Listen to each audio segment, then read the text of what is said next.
Oh, the weather outside is frightful, but inside is so delightful. It's Christmas in July. Let's review. Let's review. Let's review.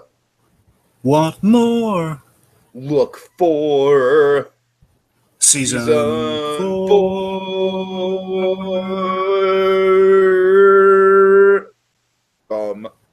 Bum. Yes. Greetings, fellow armchair Imagineers. Tiki here. And Blue Dragon 5. And Santa Claus. And Gabby. And Jacob Wild, too. And indeed, welcome to... I can't believe it, guys. It's season 4 of Christmas in July. That's crazy to me. That's crazy to me. What's even crazier is these long Christmas in July seasons that we've been doing. So, folks, we've decided, in order to preserve the Christmas specials and to keep Christmas in July running for years to come, we have decided to go from the standard network TV route of having 24 episodes per season to the Netflix route of having 12 episodes per season. And it's still a Christmas number because, the 12 days of Christmas and everything like that. So it works. All right. So, of course, being Unwrapped traditionally is a Nickelodeon special. This year we are taking on Invader Zim, the most horrible Xmas ever. Yeah. And guiding us through this episode will be the biggest Invader Zim superfan of the group, Mr. Blue Dragon 5. What? I'm just kidding. It's Santa Claus. He was like, wait, what am I doing? Go for Not it, prepared. Go for it, Sandy. Okay, well, just to start off with a little bit of backstory, a brief summary. Oh, wait. Hold on. 1 second. I'm sorry. 1 second. Just to set the mood. Oh, of course.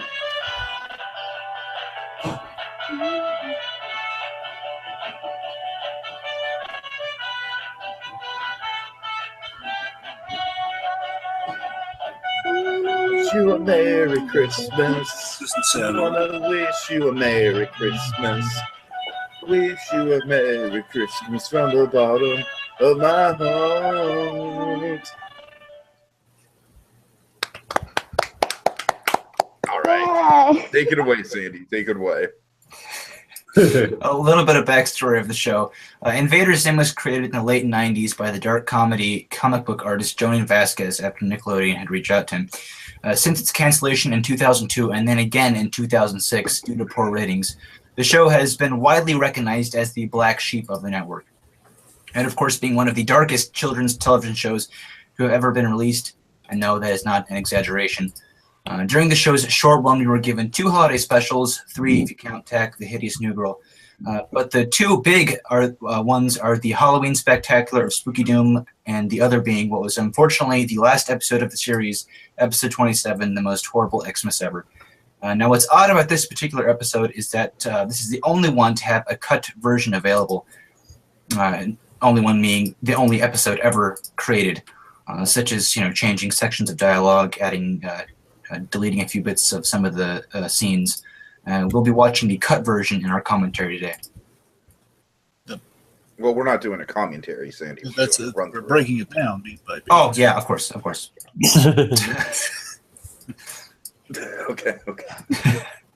But good backstory, Sandy. Good backstory. Yes. For some reason, I was under the impression this entire time we were doing a commentary. Well, do you have notes? Okay. Oh, boy. Do I have notes? Yeah. No, but it's all up here, so don't worry. No. I'm not worried at all. Are you guys? No. Feliz Navidad. I'm fine. Look at him go. Here, Noel. And he turned off his camera. Sandy. Yes, I turned off my camera in complete humiliation. Oh, come on. Come No, back. you're good. You're good, man. I'm just jabbing you. Come on. No, I feel like an idiot. Come back. Come back, man. Don't worry. I have a beat by beat in my notes. Y'all share. In tradition of Snoopy, Sandy, come home.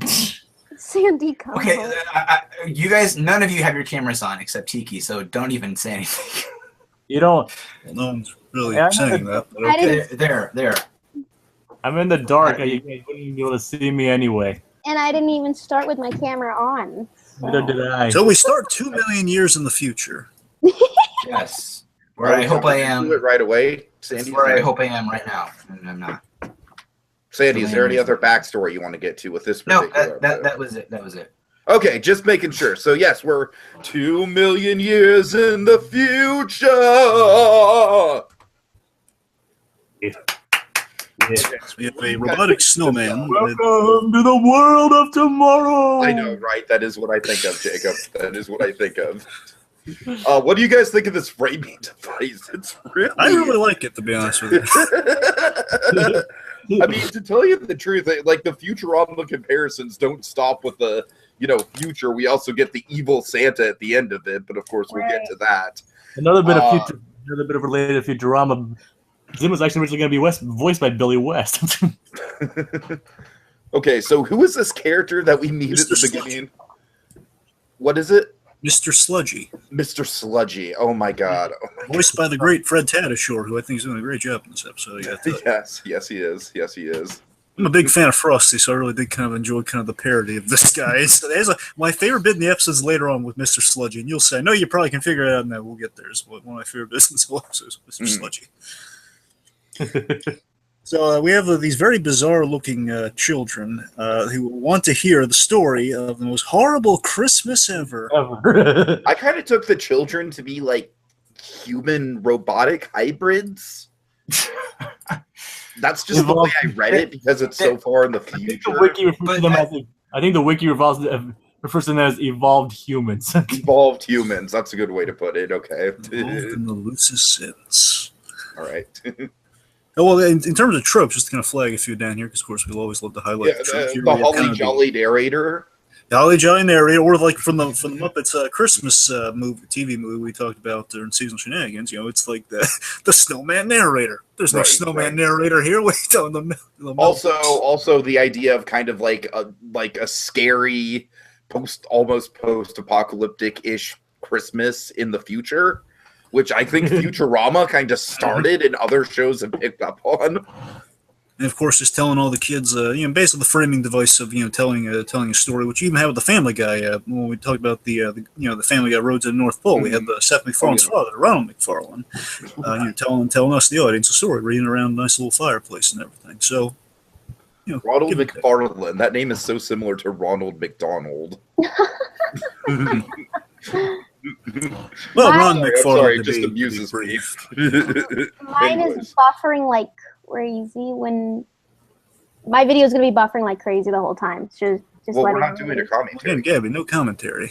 I know. I'm just letting you know that it's buffering. So if I'm a comment or something behind. All right. Well, Gabby, I'd recommend going to the Invader Zim wiki because that's what I'm going to be using. Right. Okay. I can link it in the chat. That's probably a great idea because. Okay. Yeah, for sure. But no, I know it's not a commentary. It's just if I wanted to, No, I hear you. The Invader Zim wiki has the whole thing down pretty thorough. Great, because it's like I can't even deal with this. Yeah, there you go. Yay! Thank you. Okay. You're welcome. So initially, the snowman narrator here, initially Mr. Sludgy is unwilling, but then he instantly changes his mind. That's great. Right. Or I think doesn't he have like a malfunction? Well, it's played like a weird short. Yeah, it's like a weird short story. Okay, I'll tell you. So he begins to tell the story, and he narrates. Let's see. He narrates Zim on a corner in like a ridiculous fake-looking human suit, basically talking about how much he hates humans around Christmas, which very much kind of reminds you of the opening of the Grinch. Just to kind of highlight a little trope right there. Reminds you very much of like, and of all, he hated the Who's most of all. Sitting outside of Mount Crumb is a little similar in terms of narrator kind of going over that as we meet our title green character. Yeah. Safe to say that Zim is going to be the Scrooge of the episode. Yep, pretty much. That'd be a safe bet. He's the Grinch of the episode. Although now that I'm thinking it, like, does he learn a lesson? He does have an arc though. He does have an arc, yes. Yeah, but he doesn't learn anything. Well, I think How does Zim have an arc? Well, sorry, as long as he has an arc, I think he can be a Scrooge because we're pretty loosey-goosey with some of the Scrooges. But the thing is, the beauty about this show, he doesn't have to learn anything. Yeah, that's true. the arc was Nobody in the show learns anything. Dragon. Arc was yes, that's what I was getting at. Sandy, you're right. Arc was a poor choice of words. And basically, it's a fun take on the Scrooge because Zim, as we get there, is what I meant. Sorry, is what I meant. Zim is battling again. He's going on the Scrooge arc, but he battles it at the end. He battles like traditionally in a Christmas should be like he's going to be swept. He's going to be swelled up quite literally in the Christmas spirit, which he is. But he's fighting against it, instead of accepting it. So it's a Scrooge arc, but it's a very reluctant. I totally get it. I totally get it now. That's what I'm getting at with the arc. I meant sorry. Okay, yeah. So you're right. You're right. With Zim in the Santa suit, like the sentient Santa suit with the Christmas spirit. Wow, that is actually a very, very clever take on the whole Scrooge thing. That's kind of genius. Exactly. More on that later. Okay. Okay. Just kind of frame it a little bit here for Zim overall. Okay, let's see. So we parody the. We have this great bit where we parody the Frosty Snowflake. You know, like in Frosty Snow, you have Jimmy Durante, you know, the singing narrator in like a little snowflake, or basically kind of going around, and he'll like say, and it's like a little Rankin Bass trick. Right. Where you have your narrator like in like essentially like a little circle or like a snowflake or something wintry. In the corner, they're basically talking over things. In this case, Gurr, who is Gurr immediately eats this octagon shape that the guy's in. Just immediately eats it when it's right above his head. I also love the money that they actually get, you know, because they're kind of panhandling for Earth monies. Great Richard Horvitz people. Gurr, we need more Earth monies. The Santas are stealing all our Earth monies. If you notice, they actually did have a couple of dollars in there. They had a couple bucks along with a beating human heart and a sketchy sandwich. How sweet. Tuna? This is worth nothing. I think it's hilarious. Worth nothing. In typical Zim fashion, he wants people to watch him do something super cheap. He's basically Gurr eating snow. Oh yeah, I'm glad you brought that up, Sandy, because you know what that reminds me of? It totally reminds me of Nightmare Before Christmas. How so? When Jack Skellington gets to Christmas Land, that's one of the first things he does is he picks up a big snowball and eats it. He does, yeah. I can see where you can get that. Yeah. Anyways. And funny you bring that up, Cheeky. Jonan Vasquez put Jack Skellington in several of his comics. Oh, I can believe it. And Invader Zim and Sandy, I'm sorry, this is like the one hot topic joke I'm gonna make, all right? Invader Zim and Nightmare Before Christmas are basically like the president and vice president of Hot Topic. Oh, yes, I will agree to that. All right. I just want to take a moment and say Hot Topic also has some fun merch. More accurately, Jack Skellington and Gurr. Yes, I can agree to that. Okay, anyways. You don't see Zim anywhere. You just screw Zim, right? It's not like he's the main character of the show or anything. Oh my gosh. Right, so anyway, so Zim... Right. So, so Zim's kind of going over the take of the day, which is pitiful, and he's like wondering, why? Why is this happening? He looks over to the other corner, and he sees Santa, and he immediately tackles him, only to see that his efforts are in vain as Santa has reinforcements! Santa's at every corner. Old charity Santa's like, egad, he's like he's By the way, charity Santa, definitely a trope. We've seen a lot of charity Santas in these specials. Yeah, but I do love the plot relevancy of this charity Santa. We have never seen any evil laughing charity Santas. No, we do here. That's true. That's true. That's true. So again, with this, Zim is kind of having his own clever take on these tropes. This show did a lot of Christmas stuff for Christmas that has never been done before and will never be done again. In this one episode, yeah. Let's say, speaking of tropes, we go to the mall next. The mall, son. Yes, of course. Like, where Zim decides to make Gurr sit on the Santa's lap to drive him insane. Oh my god. and I want a table made of cheese and a chair made of cheese. And they're like, get this child off of me. I love how quick to temper that Santa is. Well, who knows? Oh, yeah. Well, who knows? From the looks of things, he's probably sitting on that lap for hours. Right. If he sits on Santa's lap and he's asking for he asks for the weird stuff, a lot of weird stuff even before the cheese, if you can believe it. He's asking for a barrel of flies, 2 bars of glue, to be my friends. Oh man. And Be my he wants to- friends. That's my favorite part. To be He my wants to go- friends. He wants to go dancing naked. Oh god. Yeah. Someone asked Ricky at one of the conventions how much they paid him to say that line, and he said not enough. So let's see. So this continues. It goes on, and it's really ticking off Santa. Then when he gets the items made of cheese, the various items made of cheese, get them away from me now, girl. And basically, Zim's like cheesy human suits is all big and baggy. It's like one of his inflatable sumo suits almost. He just basically absorbs to kind of capture Santa and girl, let's leave inconspicuously, and then they're very conspicuously leaving them all. Before anybody notices. Yeah, how nobody noticed that is beyond me. Oh yeah. Meanwhile, Santa awakens. Well, then again, everyone in this world is stupid, so. I mean, that's very true. That's very true. This episode, can we say this episode definitely, I'd say one of the tropes of Christmas, especially modern times, is kind of just people being idiotic puppets to corporatism. And I think this episode illustrates that quite well. Yeah. I agree with that completely. I will say this. On the whole, with Invader Zim, just because just thought a little bit about Invader Zim on the whole throughout. This is a little bit here and there. I've never been. I'm not. I understand why there's a big following from Invader Zim. I've never been like. That's a taste thing for me. I'm just not into it. I do respect the heck out of the following it gets, but one of the reasons for that for me with the taste is that it's. I don't like the negative. I think it's really a cynical take on humanity. It always kind of takes me out. It's a little too dark with how it's basically. I'm identifying too much with Zim. I know that's kind of the goal to an extent, but it's like. It's like I can't imagine living in a world with humans like this in the show. And however, I will say the Christmas special, at least they made it. I think it's probably the funniest they've ever got it with kind of the humans in the world because it's stupid and funny versus stupid and horrifying. They're oh my god. Right. One thing I noticed is I've never just thinking about this, recently. I've never noticed how much their world is like our world, where it's just filthy. People are dumb. You could have an alien living on the street. It's a very cynical, like amped up version of the real world, you could say.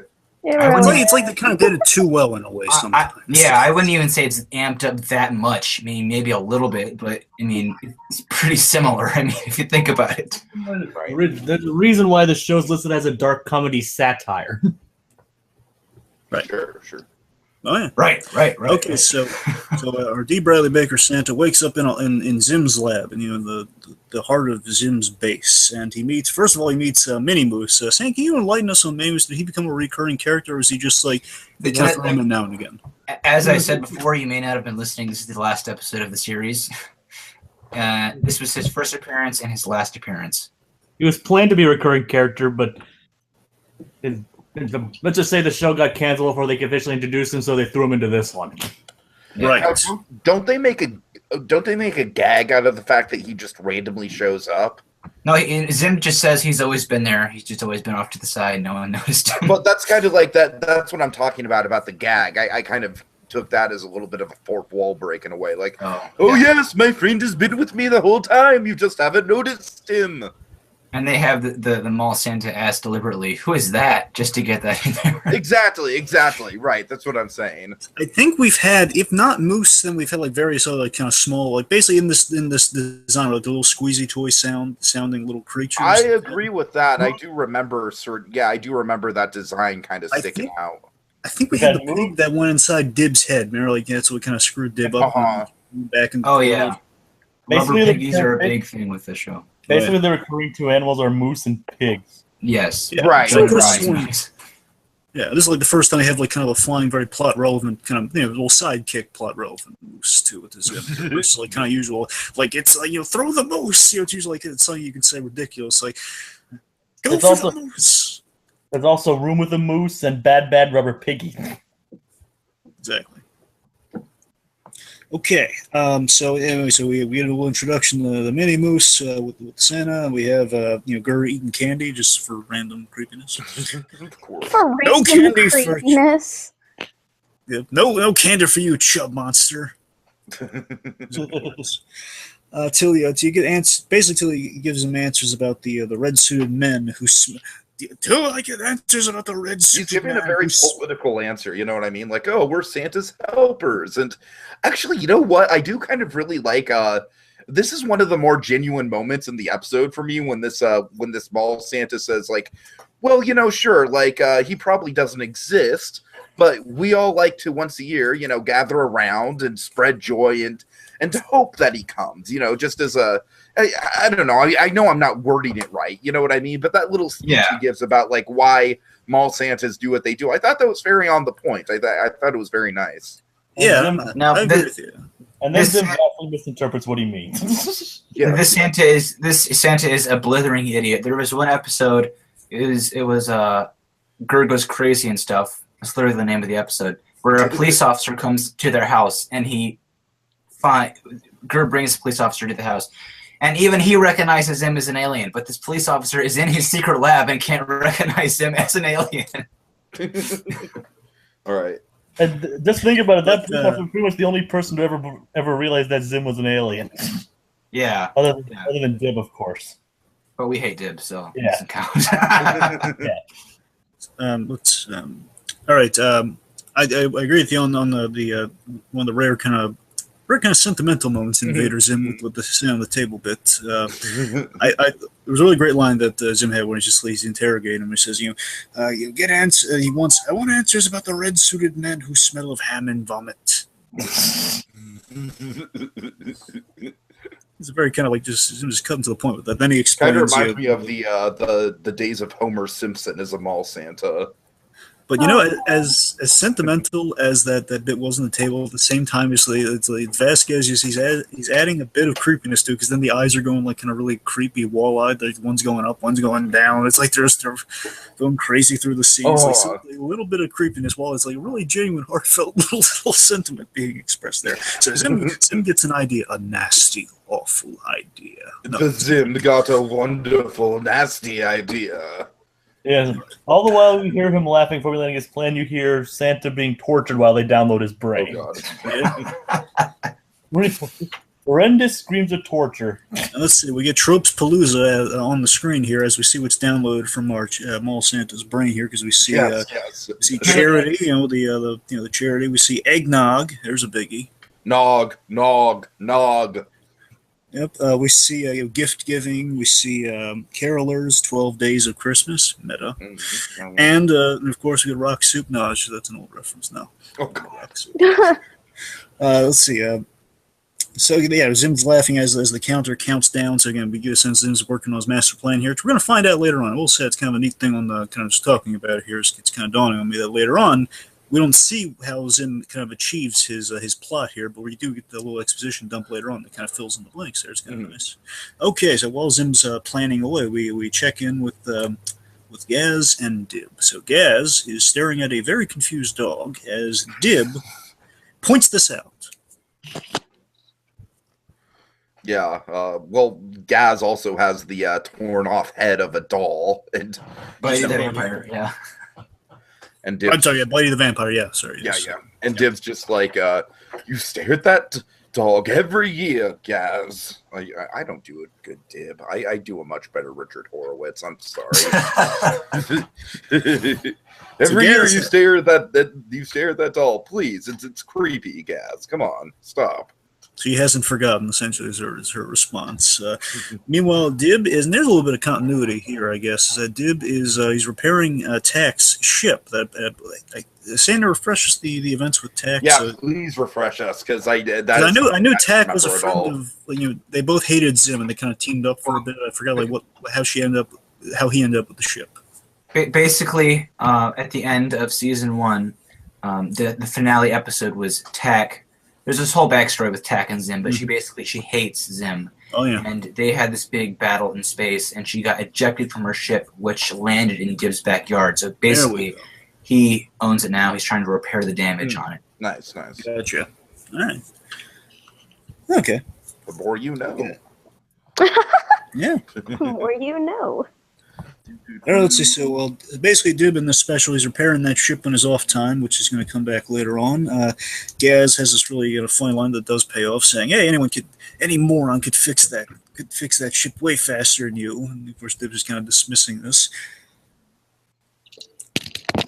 And then he tries to show off, but he instead turns off all the power of the town. Sorry, everyone. Again. I love the idea that he's blacked out the whole city. So many does. No wonder people hate Dib. And notice that it's not just the whole city; it's the entire planet. Because you see, oh, that's right. You see Earth go dark. Oh my god.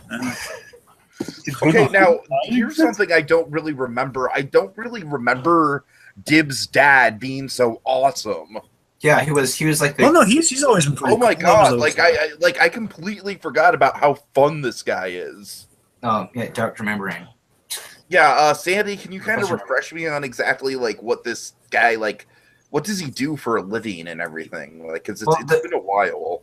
The city they live in is basically like the entire world because we never see anything else. Okay. There was one time we saw Tokyo on a television screen, but anyways, he's like the most popular person in this entire city/world.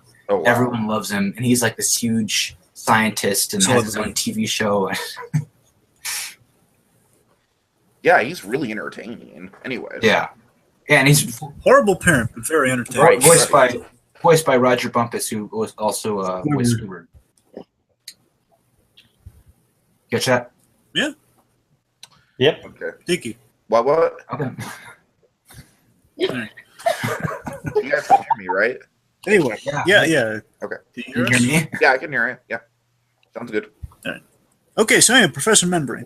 So, Professor Membrane, he's restoring the power instantly because again, he's pretty awesome. I always loved the design of Professor Membrane. He was this great scientist. It's kind of like the traditionally, Dexter was always kind of the model for kind of what your career scientist was, and this is kind of like the kind of the grown up, exaggerated. It is a grown up Dexter, yeah.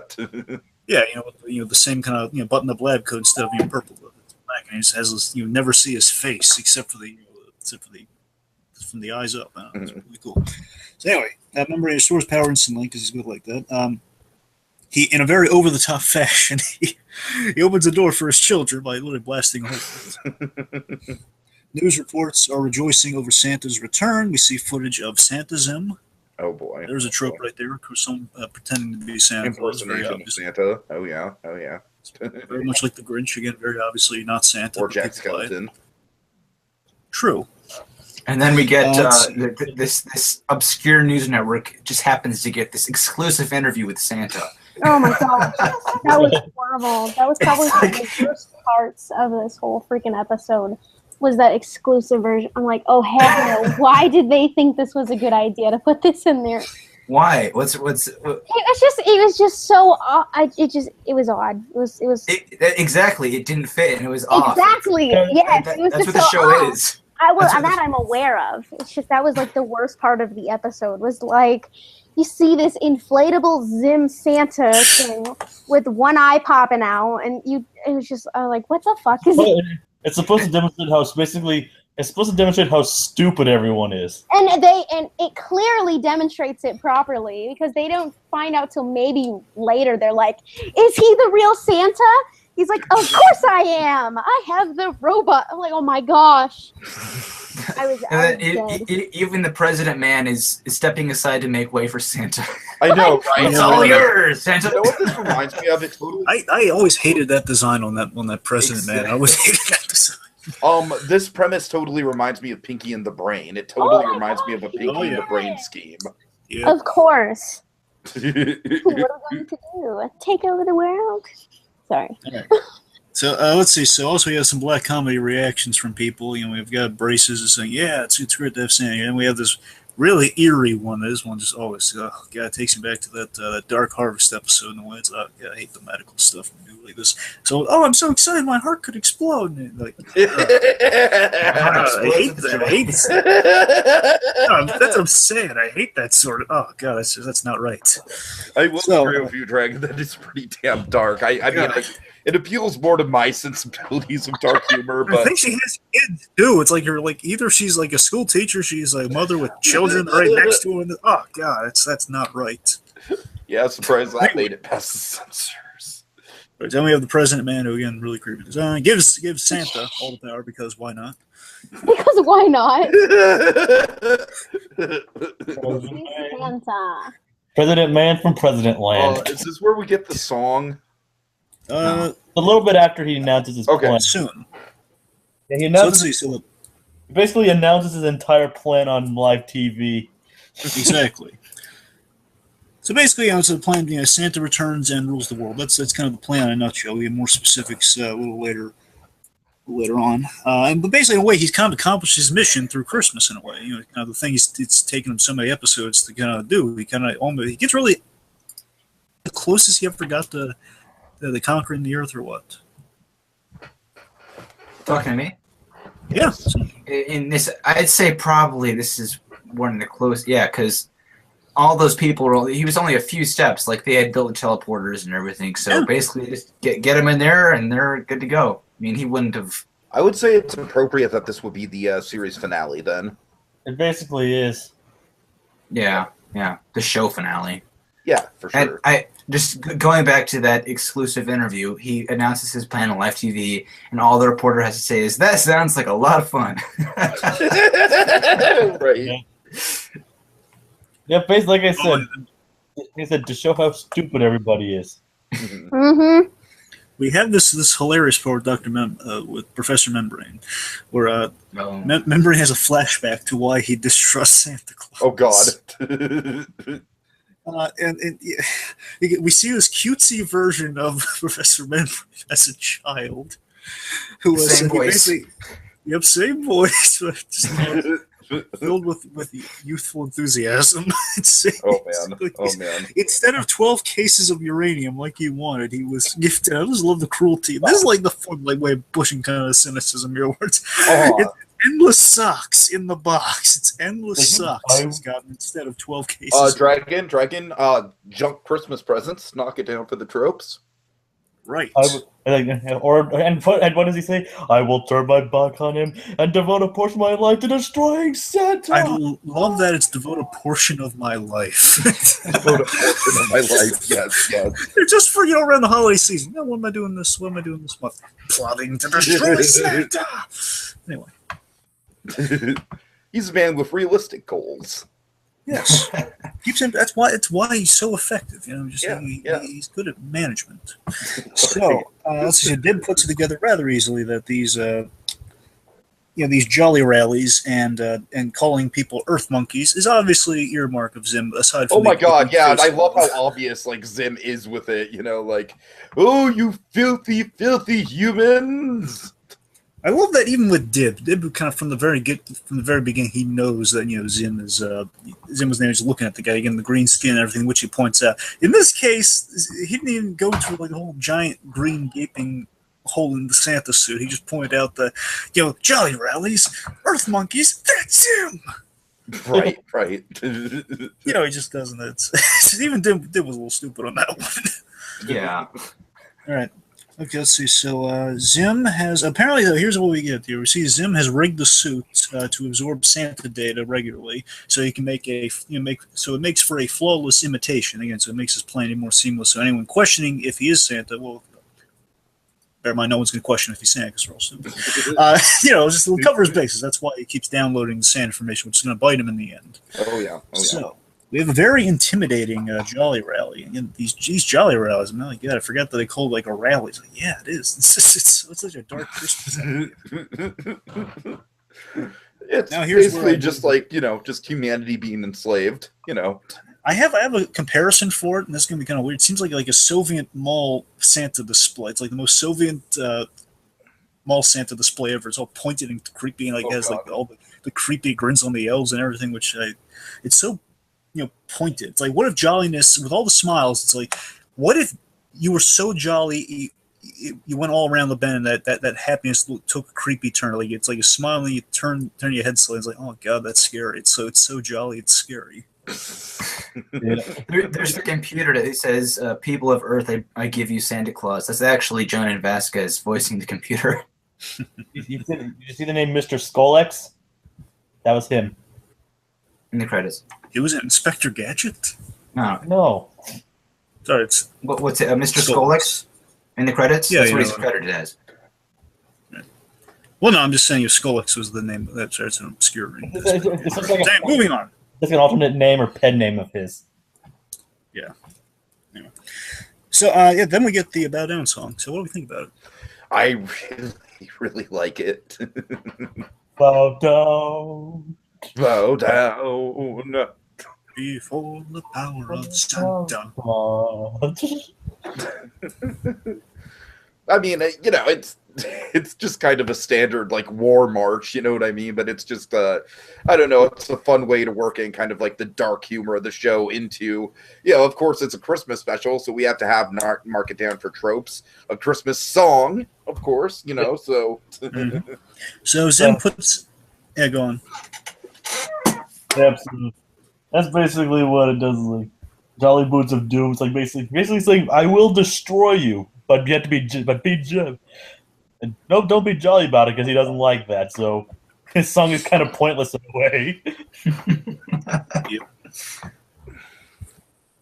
So following that, Zim puts a jolly spin on building a teleporter. And the idea to teleport the humans, to the tallest, to the Urkins, to their doom, as he specifically said. One man asked, "Will it be fun and Christmassy?" And of course it will. Oh man. Like, I'm liking the kind of the comedy on the humanity in this one. Like, it's so stupid. It's like this. They're so oblivious. It's fun versus like this so true. It's like it's true to life, but it's so pointed and true to life. I would say it's more true to life now than it was back in 2002. Oh my gosh! Yeah, I will have to agree with you on that. Which kind of makes it creepy. Yes. Oh, scarily, I can see. Yes. What's more true to life? Just like the blatant like sheep following commercialism and is it Christmassy? Yes, the humans in Zim now are more relevant than they were. It's kind of that. Yeah. All right, let's see. So, one after that guy asks his question. Of course it will. And then we have we have some really hate-filled and cynical depictions of children. Like again, it's like those push designs of they're the most. It's like your traditional. It's like here's a trope for it. It's your traditional kind of winter-clad children, but they're all. It's like they're all pushed to like a dark, real-world, cynical depiction of what those kids would be, and that they want to sit on Santa's lap, please. And I love how Zim just calls them filthies. Come here, you filthies! Well, I shouldn't be rooting for him. I am, because I absolutely get his point on how one of those things come near me. Right. God. Oh, come here, filthies! Come to Santa. Yes. Yeah, they all swarm on him, and he says, "Great ghost of," I think it says, "Great ghost of Dookie." Yeah, Dookie. Then he turns and he comes back. "Come to Santa," and they'll swarm him, and they overcome the suit with jolliness. Oh god, it's so horrifying how they all swarm the suit like that. And of course, overcoming the suit with jolliness leads to him losing sight of the plan. Yes, but doesn't that also lead to the suit malfunctioning? Well, yeah, I'm saying that's the malfunction. Oh, okay, right. By becoming overly jolly. Yes. Yeah, he becomes overly jolly, and I think this is.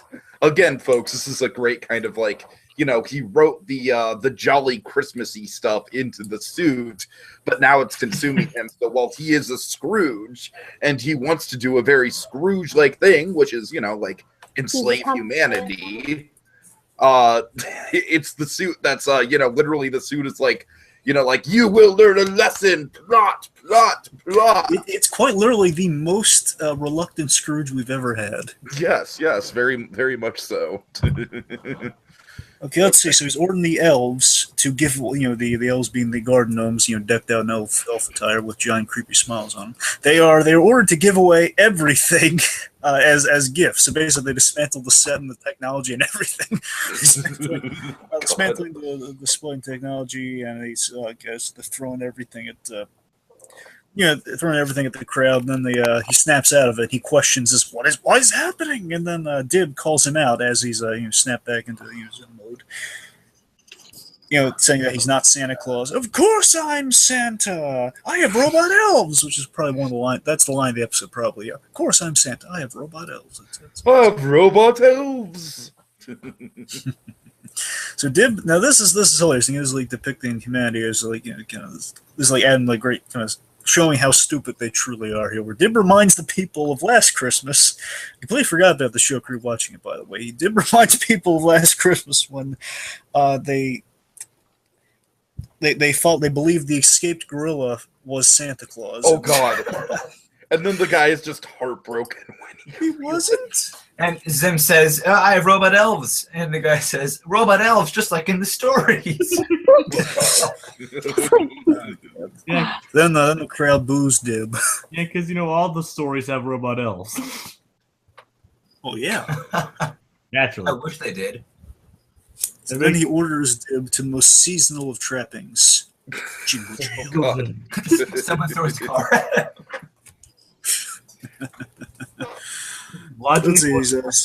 Logic, where are you? Every time someone says like something, where are you? I keep thinking of Car 54. Where are you? And then there's this great line we have here. What's it? Santa requires that everyone loves all the kids of the world, unless their heads are filthy with lies. Take him to the jingle jail, or to the jingle jail with a non-believer.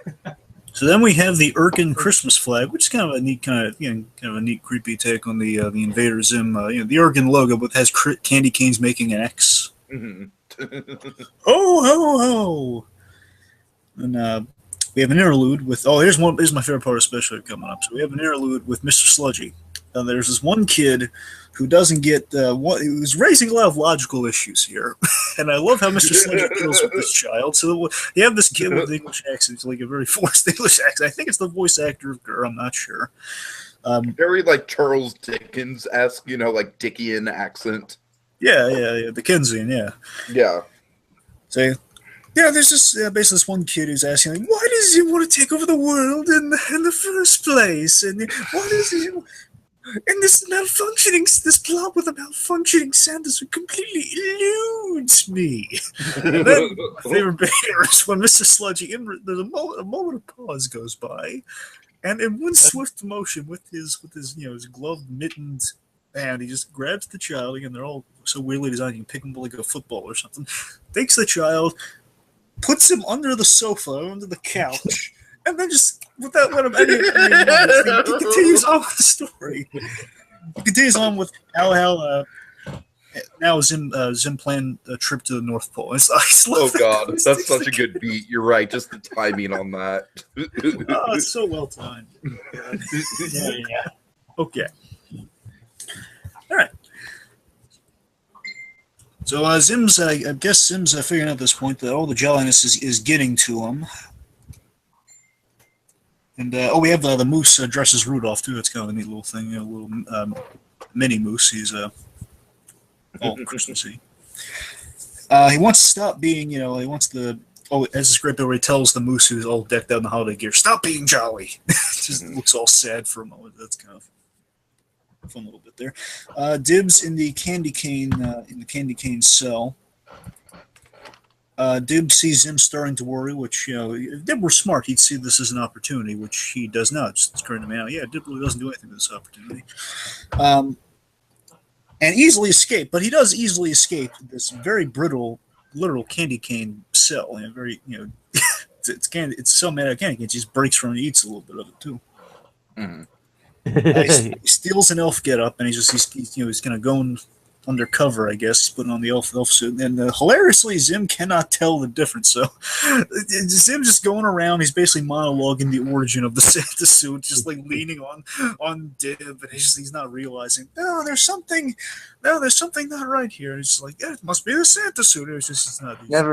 Never did the show say that Zim was exactly intelligent either. Of course, no one's really smart in the show except Professor. Well, Membrane, yeah, but he's oblivious to the kids. There are characters that are smart in this show, like Membrane and Zim, because Zim is smart. He's just very stupid. Yeah. It's just mainly skewed priorities. Like, he has a machine that could destroy the entire universe, yet he plans to just like make Dib's day bad. Pretty much. Yep. Let's see. So he leans on, and I love it. He just confides in randomly, and of all these things, he confides in one of his robotic elves, which of course is Dib. He's recalling the creation of the suit and the plan, where basically we have this liquid substance that basically Vorsion gel. Which sounds a lot like something else, but yes, it's yes. Oh God, it does. Liquid gear. Yes. I had to rewind. Did I just hear what I thought? I know. Like I had captions on. I had Amazon captions on, so I was like, "Oh, thank God, it wasn't what I thought it was." Oh God. What do you guys think it said? What do you think we think it said? Change the V to a B. Okay. Yeah. Okay. I mean, why would you even think that in a Nickelodeon show? I'm saying that this show was able to sneak in a lot of dark stuff. There's a whole episode about black market organ theft. It's more like just organ theft, but it's really eerie. Yeah. If would have a joke like this on Nickelodeon, it'd be this show. But So we have they have jokes, but they have dark jokes, but they don't have dark jokes like that. Oh no, I know. Anyway, so we have plus Vorsion's is an already established race within this series, so it's people who... Okay, gotcha. Oh, yeah, I forgot about that. So it probably would have cleared it up. So, okay.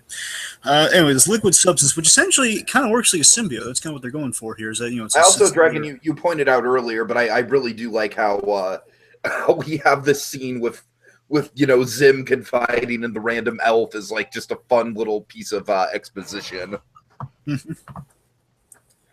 Liquid substance is what the suit's made out of, and every molecule is a hard drive in this thing. Which I do like kind of the technological kind of explanation of this thing. That's kind of how it works. Yeah, it's kind of like fun little kind of the logical logic here and there. And it has a brain interface. Zim has a brain interface on his head, this little metal part on the back of his head, where basically it connect and have the suit kind of, again, work like a symbiote, essentially. It forms around him, and he's able to kind of shapes around him in the form of a Santa Claus. And he commands the suit. Problem is that anything Christmassy sets it off, and he can't get rid of it. He needs It even leads to Gur just randomly coming in and singing, "We wish you a merry jingly. We wish you a merry jingly." which begins to set it off a little. Yeah, which Ezra, do you want to go into details? Of what now? We wish you a merry jingly.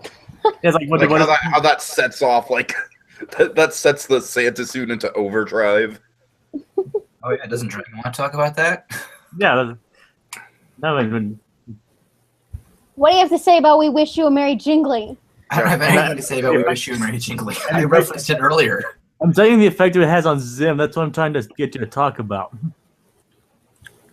Okay. Share with the class. Let's do this.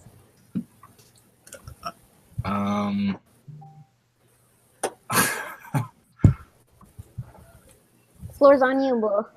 Yeah. I know. I see that.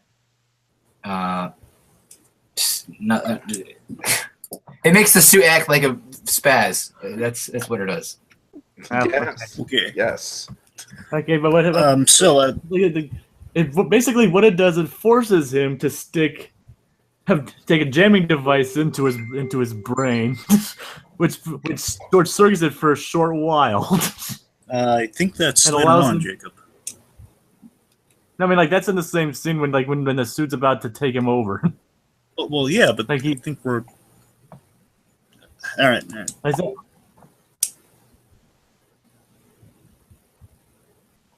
Okay.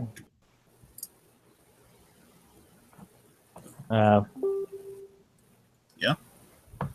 I was saying was like he stuck it into his head. It stopped the transformation there briefly.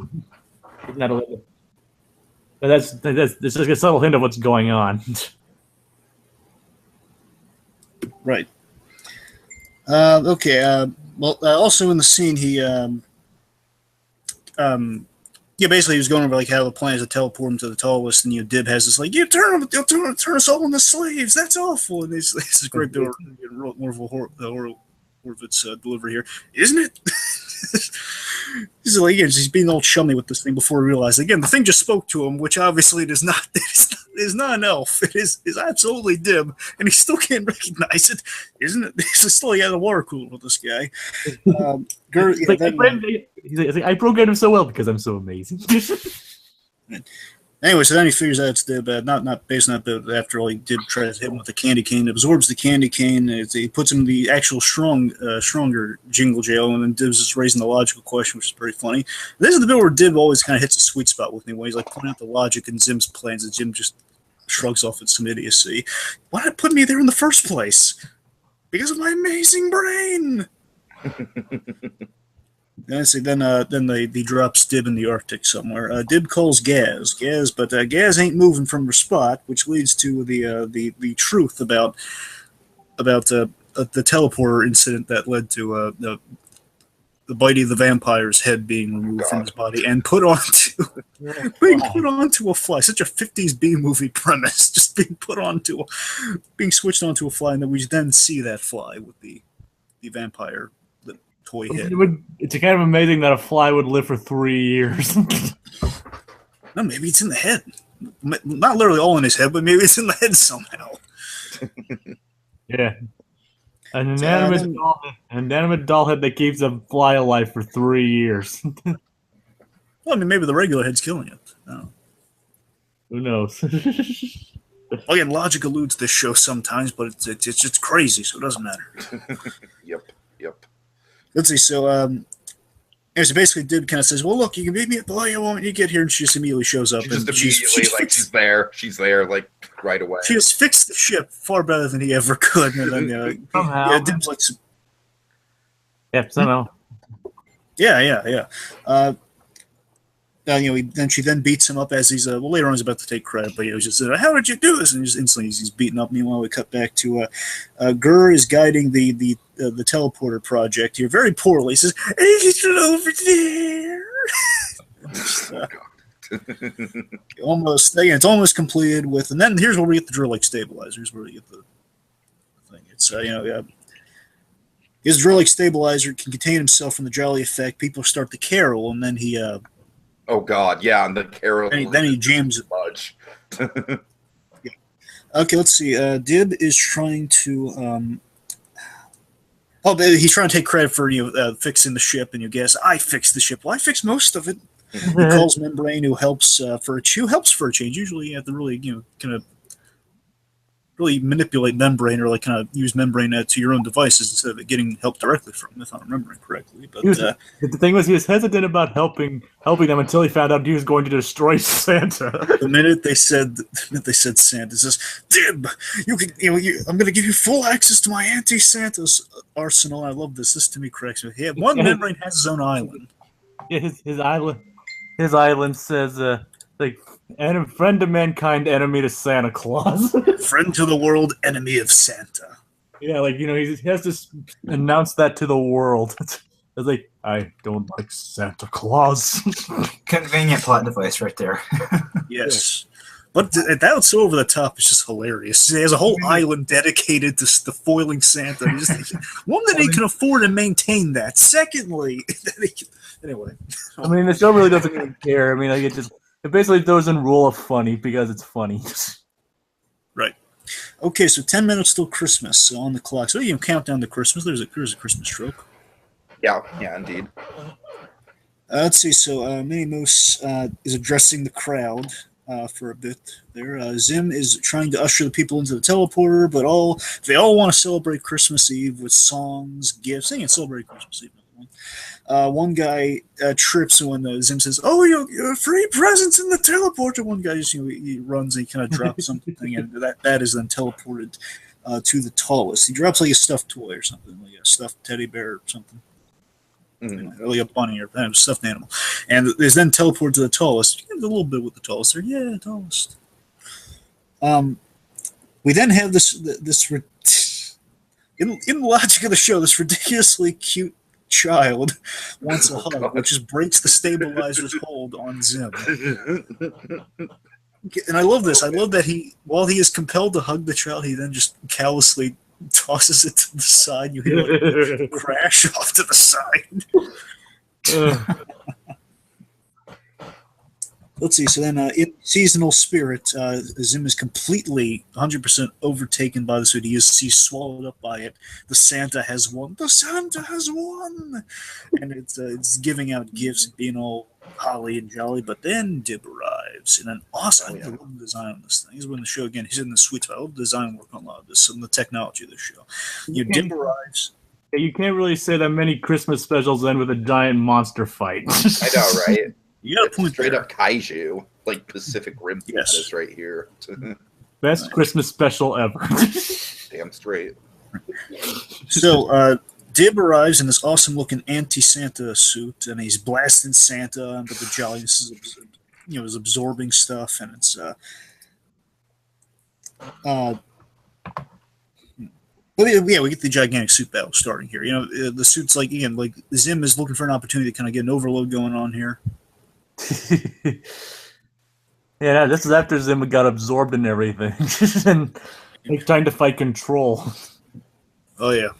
So here's definitely the crescendo of kind of Zim just literally fighting. He's been overcome by the Holy Spirit, which usually for any ordinary Christmas special would be okay. That's the end. He's swept up. Right. It'd be like, he's literally drowning in the holiday. Nobody gets treated. Basically, it equates to Santa bleeding. Oh God.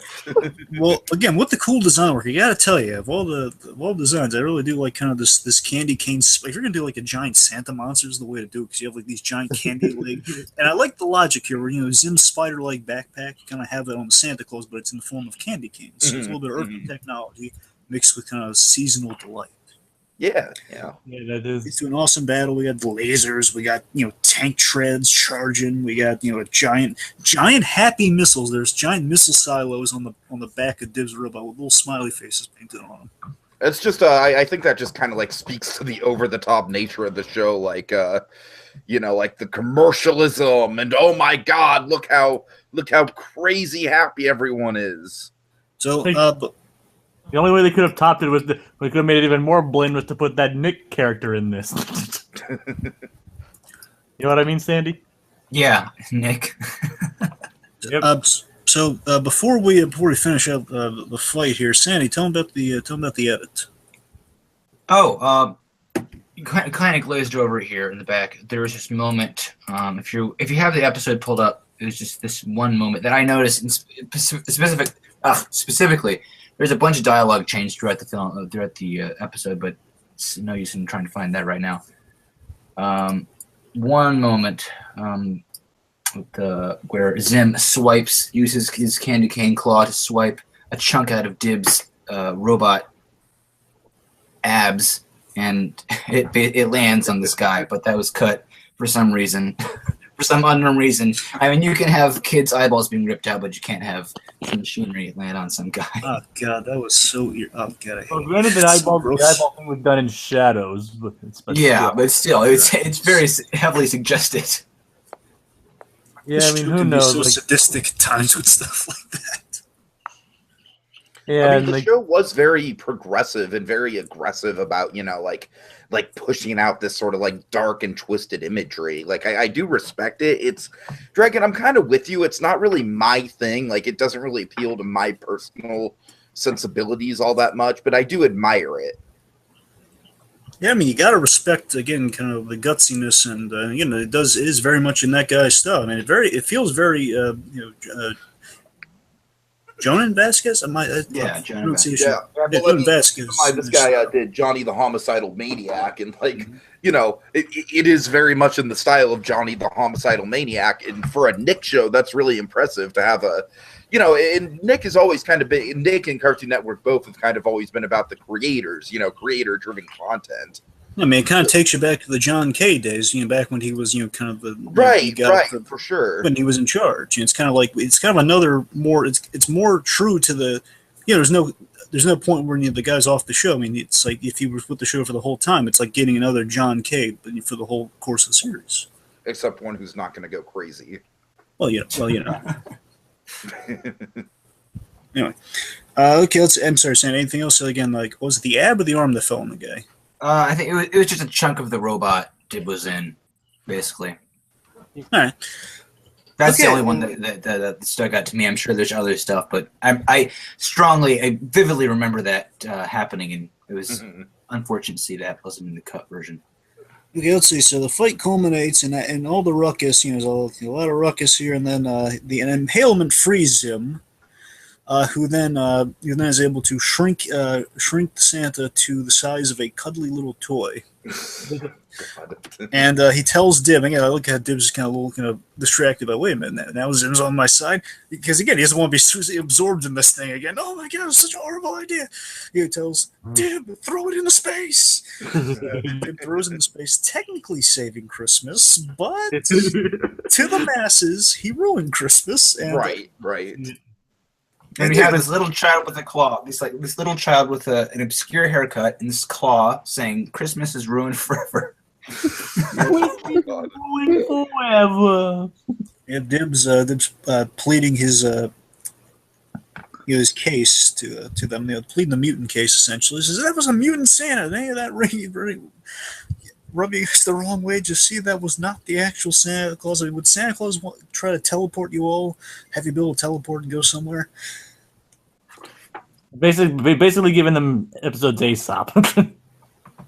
Yeah.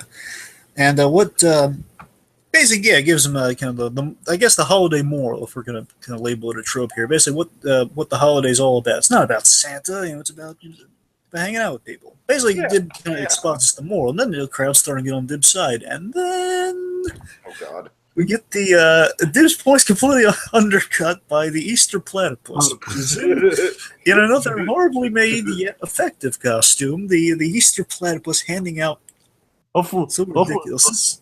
Hopefully this costume doesn't turn him into a real life platypus. Hopefully, this to me is it feels like such a John Kay crazy idea, but of course, for sure. Framework. It just seems like so out of left field. I kind of enjoy the randomness of it. It's like the Easter platypus is handing out shrimp. What was it? Shrimp. Oh, but him handing out shrimp is distracting everyone, and then wins over the crowd. Free shrimp for everyone who turns on. I really believe that him as the Easter platypus was probably the best part of this whole freaking episode. It was my favorite by far. And you wonder where did Zim get this platypus costume from? This shoddy. I don't even know. Well, it was Plan B the whole time. If they, he was like, you know what this plan needs? A platypus. One's going wrong with my hipster Donald joke. All right, fine. Fuck you all. What? Not very seasonal. I'm just saying. I'm saying Zim probably borrowed the platypus costume from hipster Donald. Oh yeah. Oh my gosh. Hipster platypus. Oh god, no, we are not doing that. No. He was probably like, you know what this plan needs? A platypus. Finally, the girl sees it. So I just noticed this. I'm watching the episode. I just noticed Gur is wearing a female platypus costume. It has eyelashes and a bow. That is not right. Okay. That's a platypus family. That bot ain't right. Right, Diggy? I think that bot ain't right. I don't. He's like, I don't know what's so wrong about that, but whatever. I'm just kidding. It's called a joke, Tiki. Anyways. Anyway, so let's see. So then Dib is then mobbed and tackled and attacked. Zim deems the mission a success, and then Gur hilariously points out, "No, it wasn't." And there's silence. Mary Platypus won and all. I forget who says that. I think maybe it's him. And Yes, then very we go back to the framing device, right? Yeah, Mr. Sludgy wraps up again. No, the Christmas trip wrapping up with the friend device. Sandy, do you want to take us out? Do you want to wrap up the episode here? I prefer not to, really. I can do it though. Go ahead, Jacob. Like Mr. Sludgy says but worry not, kids. Santa lives on. Although they did destroy Santa and send him into space, he lives on. In the minds and hearts and minds of everyone? No, in space, gathering power. I love that idea, though. Yeah, I mean, they just threw him into space. Doesn't mean he was destroyed. They can't throw him into the sun from there. Like, why do you think we live in this protective dome? Then the alarm sound. And he goes back every Christmas Eve. And then cue the alarms, the dome closes, and out comes the Nightmare Santa over 2 million years of evolution. That's the best thing ever. Here's a great Christmas trip for you. Giant wartime cookies. Yes, I love the milk and cookies. It's just these hatches open up out of the ground, and this giant platter comes up. Oh god, and that is just like the hardcore, like post-apocalyptic sci-fi that this show can pull off really well. Oh yeah. Okay. All right, guys, and that was Invader Zim, the most horrible Christmas ever. It's the most horrible Xmas ever. Yes, you're very right. Okay, so do you guys want to go round table, give some final thoughts? Sure. Well, Okay. I personally liked it. No, as Dragon was saying, I think we got the John K comparison is right on the head. I think this show kind of like, it revels in being different. It revels in being, and kind of, and dark and pushing the line. And I think this Christmas special was a really fun one to start with, outside of just being the obligatory, like doing a Nickelodeon special to start things off. I think it kind of, it examined and broke down the Christmas tropes in a lot of fun ways. And I had, it was a good one to kick off with. I think it's great. I know. The team really pushed their budget with the studio when they made this. I think it turned out really well. And there's obviously a few things I'm not a huge fan of. Some of the directing choices.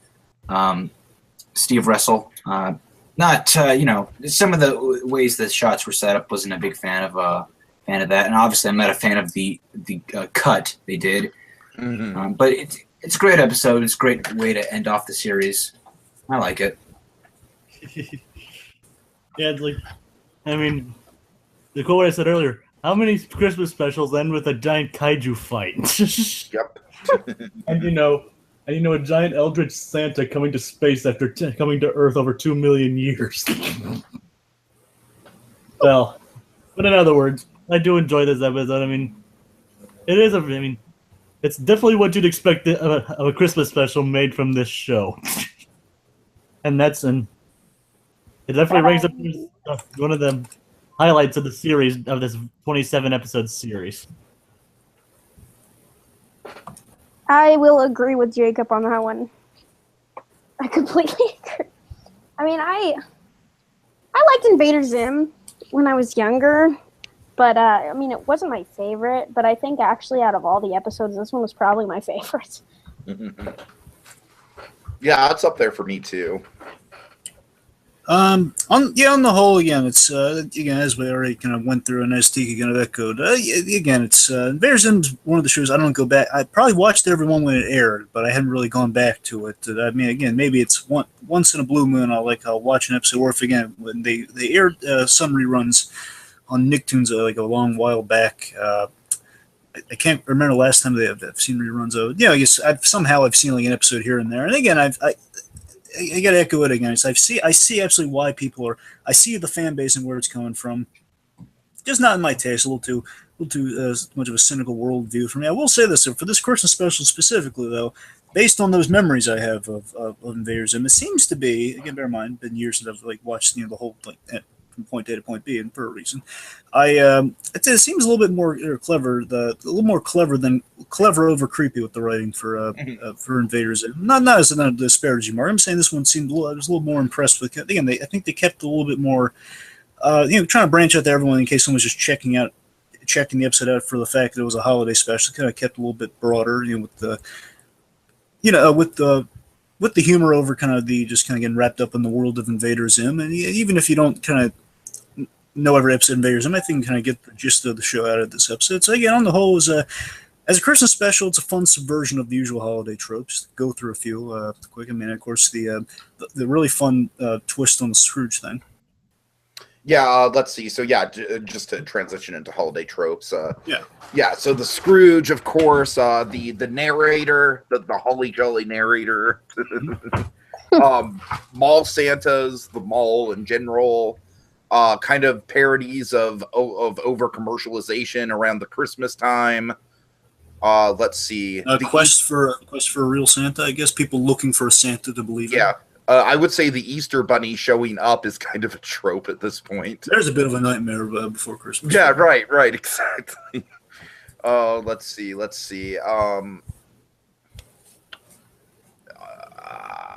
Santa turned evil in a way. Santa kind of turned. Yeah, right. The evil kind of post-apocalyptic Santa from Futurama, for sure. Any others? Cookies, just Milk and cookies, of course. Battle around the holidays, like with the Powerpuff Girls, and a battle around the holidays. Right. Twas the fight before Christmas. In this case, twas the kaiju battle before Christmas. Yes. Countdown to Christmas, and that's there's a slew more. Just to kind of summarize a few of the points. But on the whole, it was a decent episode. Yeah. All right, so folks, to unwrap what we are doing next time on Christmas in July 2017, we will be talking about the Garfield and Friends Christmas special. Now, this is a very important one because it's one of the rare times we get to talk about an actual Christmas in the summertime episode. Of course, we've done a couple of them. We've done, I guess the main one we did was the Ed, Edd and Eddy one. I was thinking about... Let It Snow with the Rugrats. Yeah. Let It Snow with the Rugrats, of course. I wish Gravity Falls would have done a Christmas special set around summer. That would be awesome. They did Summer Wing, and that's kind of they did Summer Wing. Yeah. Holiday out of season like that. Right. So Garfield and Friends, of course, very nostalgic. I don't know about this. Like, I remember as a kid it airing on Nickelodeon, but I also remember it was probably syndicated on other networks as well. What? Garfield and Friends. Oh. Can you guys shed any light on that? I had the DVD, so I had the DVD for the complete series in the first season. So gotcha. Only has the DVDs. I'll do some research. Technically did it on CBS, so I guess since they're both kind of sister networks, so it kind of makes sense, I guess. That sounds right. That does make sense. Okay. I can buy that. Anyways, I doubt it was Nickelodeon. Anyways, folks, so yeah, as I said, one of the best things about this particular episode is that it really allowed us to go deep, and much like the episode itself, we kind of cut into the deep knowledge of the tropes and, kind of cut through the satire and everything, which is what we like to do here.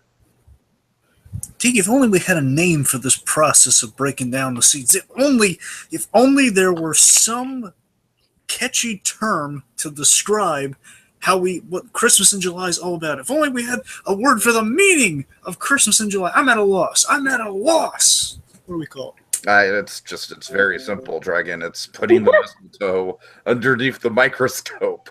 Next time on Christmas in July 2017. Fa la la la la la la la. Feliz Navidad. Feliz fa la la. Feliz Navidad. Felicidad.